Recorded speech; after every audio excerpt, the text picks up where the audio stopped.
Tengo una historia que contarles. Hace mucho un sacerdote se enfermó de la garganta y entonces le dijo a su sacristán, pues tú vas a dar el servicio porque no tengo buena garganta. Quienes no conozcan el chiste, les continúo la historia. Dice, vamos a ver la historia de Lázaro. Llegaron, todo estaba muy bien. Llegó al punto en que dijo, y el Señor dijo, Lázaro, levántate. Y dijo el otro, Lázaro, levántate. Y Lázaro anduvo. Y Lázaro andó. Y lo corrigió y dijo, anduvo tonto. Dice, bueno, anduvo medio tonto y después se le quitó. Esperemos que eso no pase aquí. Nuestro pastor tiene un problema de garganta menor que el mío. Voy a ser su interlocutor. Vamos a dar gracias esta mañana, vamos a orar. Padre nuestro, te damos gracias, Señor, porque tu inmensa misericordia, tu gran amor nos tiene aquí. Gracias, Señor, por esta nueva vida que tenemos en ti, por esta congregación donde podemos reunirnos.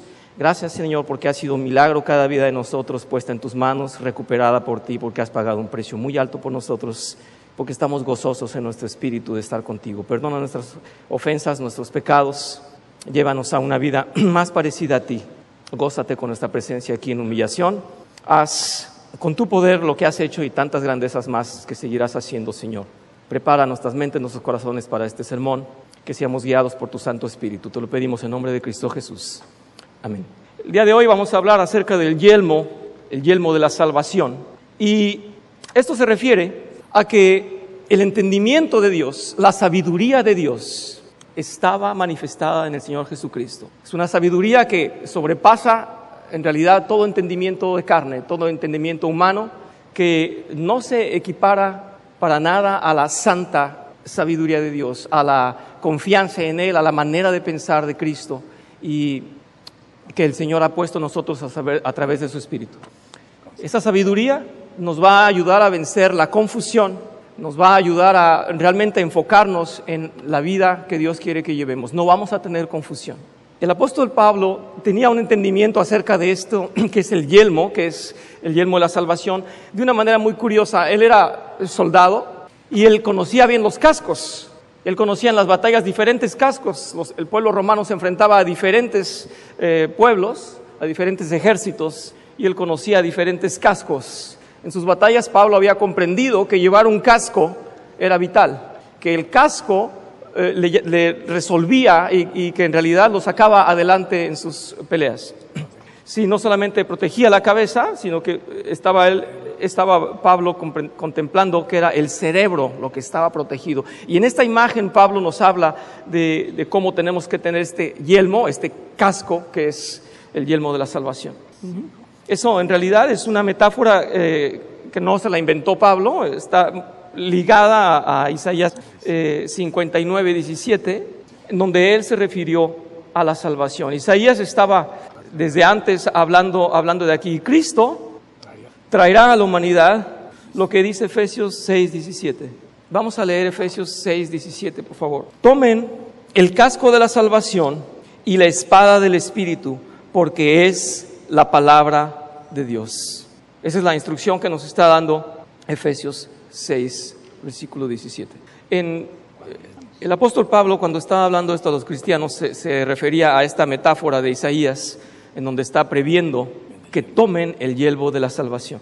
Pablo estaba escribiendo a creyentes, gente que estaba recibiendo, que ya había recibido la salvación, así es que quería que realmente la aportaran, la vivieran, la llevaran. Y el propósito del casco no era de dar la salvación en sí, sino proteger la seguridad del creyente. Esta aseguranza o esta confianza, ¿sí?, provee a los creyentes el valor para la batalla espiritual contra todos los engaños del enemigo. La misma idea está reforzada en 1 de Tesalonicenses 5:8, en donde Pablo le da un nombre al yelmo que es la esperanza de salvación. Y dice, pero nosotros que somos de día, seamos sobrios, habiéndonos vestido con la coraza de fe y de amor, y con la esperanza de salvación como yelmo, o sea, como el casco. Estaba dirigiéndose así Pablo. Al igual que un casco físico protege el cerebro del soldado, el casco espiritual protege tu mente de todos los asaltos, de todos los ataques. Y todo esto que producen las mentiras de Satanás, todos los ataques que nos vienen de Satanás. Y filosofías que son corruptas, que son depravadas, que no son el Evangelio. Confusión de pensamiento y comunicación. Todo esto Satanás lo usa para debilitar nuestra convicción, nuestro compromiso en la seguridad que nos da Cristo. Es decir, todas las dudas, todos los titubeos, todo aquello en lo que en la vida diaria el cristiano presenta como confusión, todo aquello que lo hace dudar. Eso es lo que representa la metáfora del yelmo. Y no sé si lo han comprendido ustedes antes o si ya se habían hecho esa pregunta. ¿Qué representa el yelmo? Que es revestirnos realmente de Cristo. ¿Sí? En las cartas de Pablo están anotadas están citadas estas que dijo a los romanos. La carta a Romanos capítulo 13, versículo 14, dice: sino vestíos del Señor Jesucristo y no os presentéis para los deseos de la carne. En Gálatas 3:27 dice: porque todos los que habéis sido bautizados en Cristo, de Cristo estáis revestidos. Cuando tú estás revestido de Cristo, la vida de Él se vive en ti y a través de ti por el poder de su Espíritu. Más específico, el yelmo es una metáfora para la mente de Cristo. Pablo llamó a Cristo la sabiduría de Dios. Eso está en Primera de Corintios 1:24. Y sabiduría que viene de Dios. Era el nombre que le daba Pablo a Cristo, la sabiduría de Dios. De las lecturas de los evangelios, ¿podría recordar algún tiempo en que Cristo ha tenido confusión? Pues ninguno de nosotros podemos ver en donde esté escrito que Cristo ha tenido confusión, que haya dudado, que haya vacilado acerca de algo, tomar una decisión. Que dijera, bueno, y ahora díganme ustedes a dónde ir, qué vamos a hacer, que le dijera a sus apóstoles. En realidad él guiaba siempre y sabía a dónde ir, ¿sí? Cómo solucionaba cada situación. No se confundió alguna vez, nunca dio un paso en falso. Con todo lo que tuvo que vivir, con todos los retos, siempre fue certero en sus decisiones el Señor. ¿Sí? Sabemos que nunca estuvo confundido. Porque aún en momentos de extremado estrés, como en el jardín, en Getsemaní, cuando lloró, o cuando estaba crucificado, Él no estaba confundido. Él sabía a quién dirigirse, Él sabía en quién estaba confiado. Es probable y es seguro que ha tenido un dolor y ha experimentado un dolor muy grande en su humanidad. Y aún tristeza, pero nunca estuvo confundido, porque entendía perfectamente el plan de Dios y la voluntad de Dios en él, porque él tenía la sabiduría. Por eso Pablo le llama que él es la sabiduría de Dios. Él es. Cuando tú te pones el yelmo de salvación, te pones la aseguranza de salvación, es decir, la asumes. Estás protegiendo tu mente de los engaños satánicos con la sabiduría divina. Esta sabiduría viene a ti a través de la persona de Jesucristo. La Biblia cita en 1 Corintios 1:30, mas por Él estáis vosotros en Cristo Jesús, el cual nos ha sido hecho por Dios sabiduría, justificación, santificación y redención. La sabiduría de Dios te equipa y te prepara para los propósitos de Dios. Te refuerza la certeza de tu salvación para que puedas vencer toda confusión, toda mentira o inseguridad, con la confianza que Dios te otorga, que viene solamente a través de Jesús. Así que tú puedes vivir la misma vida de confianza que Jesús vivió. Y puede ser que vengan tiempos en los que tú no estés cómodo, aún con dolor o tristeza, pero con la sabiduría de Dios, la cual tú obtienes poniéndote el yelmo o tu casco, ¿verdad? Tú podrás vencer la confusión. La sabiduría a menudo se confunde con el conocimiento, pero hay una gran diferencia. El conocimiento involucra la acumulación de hechos o de experiencias. La sabiduría, el aplicar los conocimientos, es decir, la estrategia, es cómo se utilizan esos conocimientos para mejorar los resultados. Por ejemplo, saber que el jitomate es una fruta y no un vegetal. Muy bien. La sabiduría es que no debes poner tu jitomate en la ensalada de frutas. Vaya, qué creatividad. Para proteger nuestras mentes de ser engañadas y por ende confundidas, tú y yo necesitamos la sabiduría que Dios da. Esto significa que nosotros debemos tomar el concepto de sabiduría aún más allá, porque no es suficiente para nosotros solamente tener la sabiduría que el mundo ofrece. En la Escritura, la sabiduría se refiere a conocer la acción que le agradaría a Dios y que hará de nuestras vidas lo que Él quiere que sean. Cuando Dios promete sabiduría, Él promete una manera de vivir superior que la que ofrece el mundo. Él garantiza que a través de su don de sabiduría encontraremos la buena, aceptable y perfecta voluntad de Dios. Eso lo dice en Romanos 12, versículo 2. No os conforméis a este siglo, sino transformaos por medio de la renovación de vuestro entendimiento, para que comprobéis cuál sea la buena voluntad de Dios, agradable y perfecta. El conocimiento adquirido a favor de nuestros esfuerzos de aprender nos permite improvisar y estudiar, y no es automático, tampoco instantáneo. Toma tiempo que estudiemos la palabra de Dios. Es necesario obtener la sabiduría porque esa está conectada con la perspectiva y es en la manera como vemos las cosas. El problema es que muchos cristianos buscan una sabiduría que piensan que esa vida les va a dar una vida de placer, que esa sabiduría, que ese conocimiento les va a dar una vida sin problemas, como si estuvieran realmente al lado de los controles que tiene Dios, de cómo controla y cómo domina Él el mundo. Pero no es así. Así no trabaja la sabiduría de Cristo.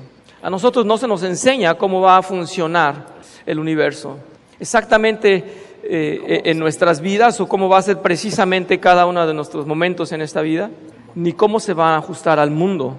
No se nos enseña el plan de largo alcance, o sea, el panorama completo, o cómo las acciones de hoy van a afectar los planes de nuestras vidas en un futuro, o en el siguiente año, en un tiempo venidero. Pero cuando nos humillamos deseando la sabiduría de Dios y escuchamos a su palabra y la obedecemos, Él nos da toda la sabiduría que necesitamos en cada momento, en cada parte. La sabiduría que nos va a llevar al siguiente paso, a lo que sigue, a lo que viene, para que podamos encarar y superar la situación y hace tomar las mejores decisiones. El ser más que vencedor no es algo que podamos lograr por nuestra propia sabiduría, por nuestro propio poder. Cuando no podemos ver más allá de nuestra nariz, Dios esencialmente nos dice: déjame aliviarte de tus preocupaciones, de ese temor, de esa inseguridad. Solo toma este pequeño paso a la luz, este que he puesto enfrente de ti. Y ahí viene tu fiel acción, que toma lugar en el plan general. Lleva a cabo sus objetivos y tu bien. Debemos recordar que la sabiduría tiene mucho que ver con la paciencia, o sea, la habilidad de confiar en la vista larga de la vida. Todas las características de la gente más sabia del mundo han tenido un final de la historia y Dios nos lo ha revelado, dice, a pesar de la confusión y de todo lo que hay alrededor. Tenemos que mantener nuestros ojos en el premio, la esperanza de nuestra futura y eterna salvación a través de Cristo. Y navegamos la vida a la luz de la eternidad. En términos más mundanos, es vivir sabiamente. Lo que significa que tú y yo vivamos con la promesa de Dios en nuestra mente, sin importar lo que venga a nosotros. La promesa de Dios es fiel. Ahora tú puedes mantenerte firme contra los ataques del maligno, porque tú te has revestido de la verdad de Dios, de su justicia, su paz, su fidelidad, su salvación y su palabra. Tú tienes todas las dimensiones de la armadura de Dios. Estás revestido de Cristo. Así que nos es pedido, nos es demandado que obtengamos sabiduría. Es sabio, dice Proverbios 3, versículo 13. Bienaventurado el hombre que haya sabiduría y que obtiene la inteligencia. También en Proverbios 8, versículo 11, dice: porque mayor es la sabiduría que las piedras preciosas, y todo cuanto se puede desear no es de compararse con ellas. ¿Cómo lograremos esa sabiduría? Ya que no es una actividad, no es un ejercicio de esfuerzo humano, sino que en realidad es una actitud. ya que tu actitud determina tu altitud y, por lo tanto, tu perspectiva, hasta dónde alcances a ver, hasta dónde veas el panorama. Cuando hablamos de subir a las alturas de la sabiduría de Dios, hay verdad en lo que decíamos. Otra manera de expresarlo es que Dios está más que dispuesto a poner su sabiduría en nosotros. Pero antes de que eso pase, hay que preparar la tierra de nuestra mente para recibir. Hay 4 pasos. El primero es tener la humildad de oír la sabiduría de Dios, tener la humildad de escuchar a Dios. El hambre, ese es el segundo paso, el hambre, tener no solamente la humildad, es el paso 1, el paso 2 es tener hambre por buscarla cada día. El tercer paso es verdaderamente escucharla.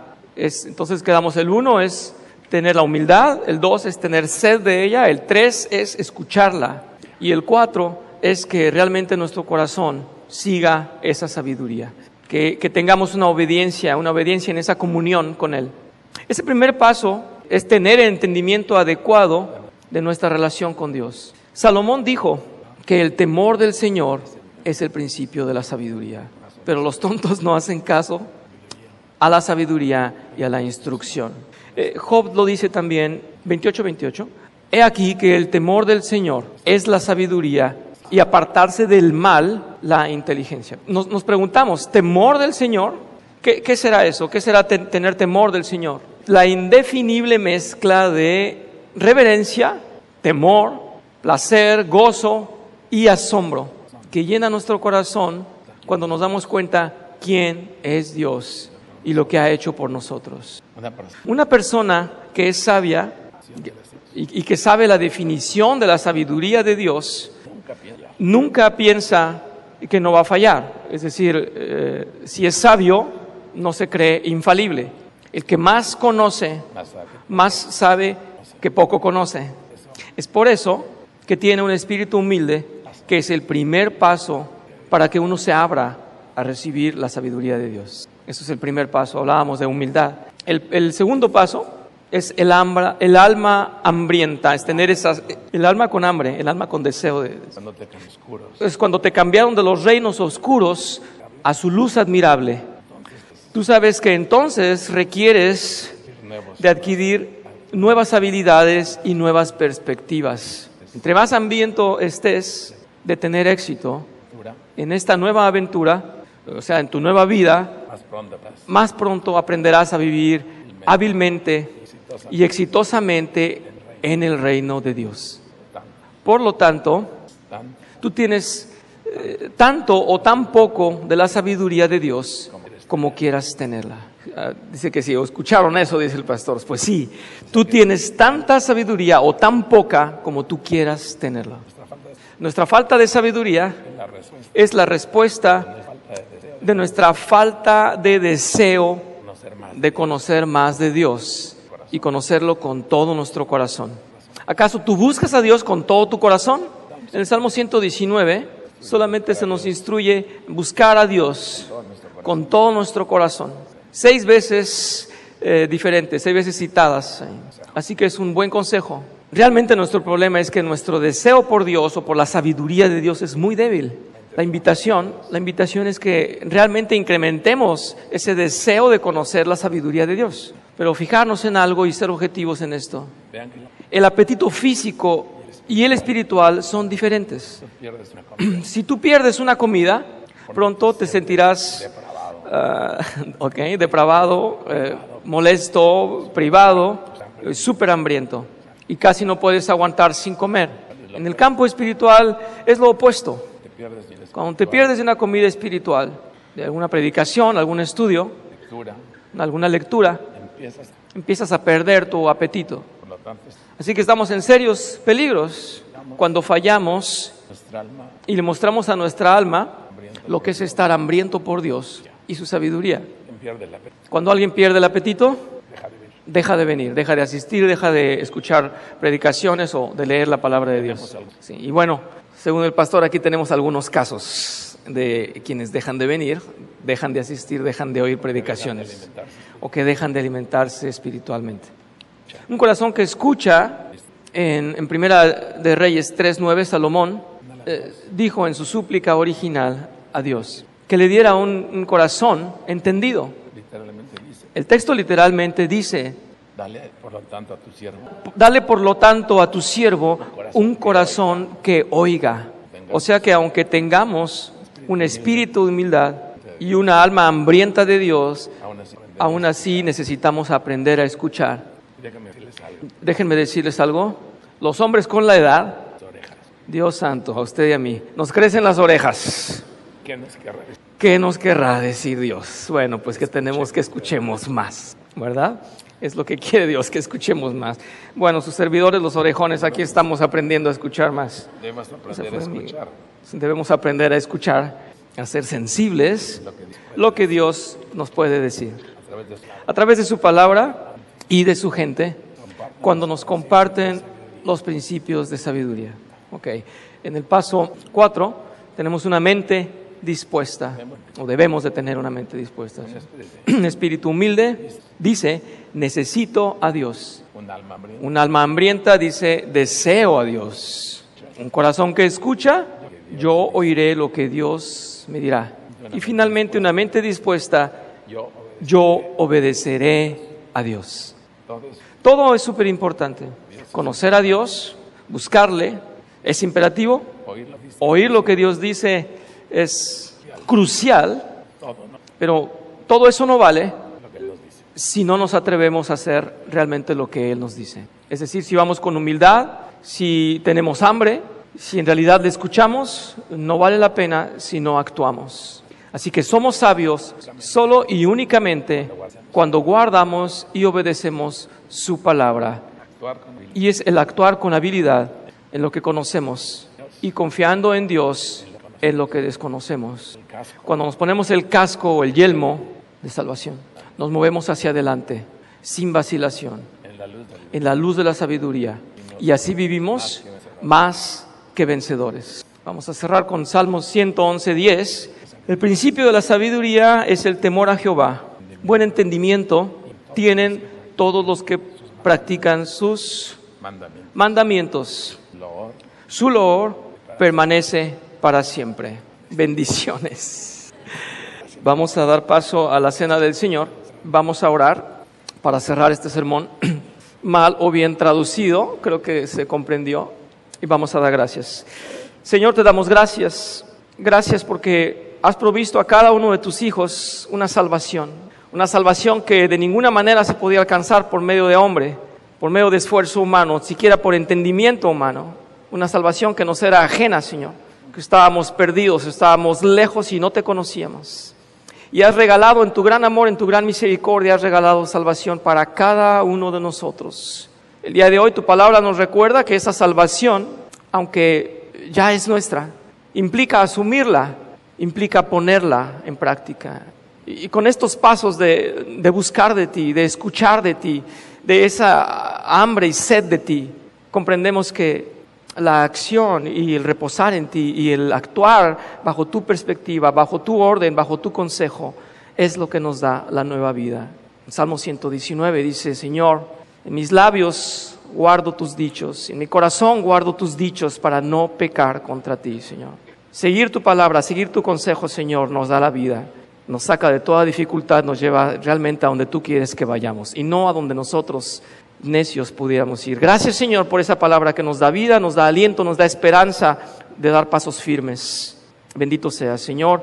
Bendice este pan y este jugo de uva que vamos a utilizar para remembranza del pacto que has hecho, del último pacto, Señor.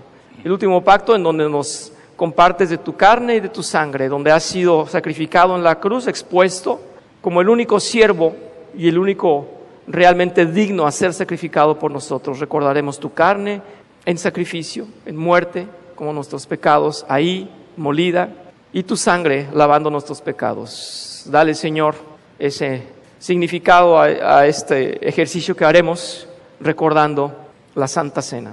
Sé con nosotros, Señor, bendice nuestras vidas, y gracias por este sermón de esta mañana. Te damos gracias y te pedimos esto en nombre de Cristo Jesús. Amén.